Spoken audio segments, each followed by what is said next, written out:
والذين لا يشهدون الزور وإذا مروا باللغو مروا كراما والذين إذا ذكروا بآيات ربهم لم يخروا عليها صما وعميانا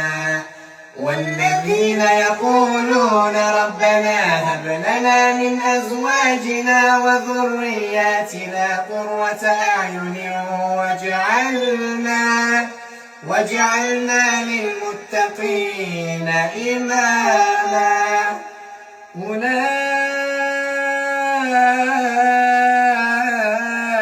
يجزون الغرفة بما صبروا ويلقون فيها تحية وسلاما.